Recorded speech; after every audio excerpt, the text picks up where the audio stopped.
Hello everyone, welcome back to my channel. आजच्या दिवसाची सुरुवात झाली अवधूच्या अशा मस्तीने. डोंट वरी, तो पाण्यात नाही बसलेला, ते गरम पाणी आहे, त्यामध्येच तो खेळत बसलेला. आणि आज आहे विजयादशमीचा दिवस. आजच्या आपण त्याला दसरासुद्धा म्हणतो. हा दिवस म्हणजे चांगुलपणाचा वाईटावर विजय, रामाने रावणाचा पराभव केला तो हाच दिवस. म्हणूनच हा सण आपल्यासाठी उत्साह आणि आनंद शुभारंभ घेऊन येतो. सकाळपासूनच घरात लगबग चालू होते. दसऱ्याच्या दिवशी खास स्वयंपाकसुद्धा होतो. या दिवशी वाहनांची आणि साधनांची पूजा केली जाते.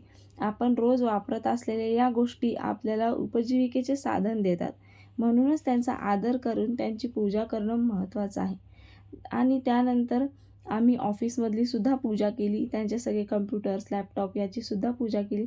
घरामध्ये आम्ही जे घट बसवलेले ते घरातील पुरुषांच्या डोक्यावरती ठेवायचे असतात. ते सुद्धा आईंनी करून घेतलं. त्यानंतर आम्ही छान असं दुपारी जेवण केलं. चपाती, वांग्याची भाजी, मुगाचा शिरा, आमटी असं सगळं छान जेवण केलं. त्यानंतर संध्याकाळी आम्ही गेलेलो कोल्हापूर मित्रमंडळाच्या कार्यक्रमाला. हा फुल व्हिडिओ तुम्हाला आपल्या चॅनलवरती नक्कीच बघायला मिळेल.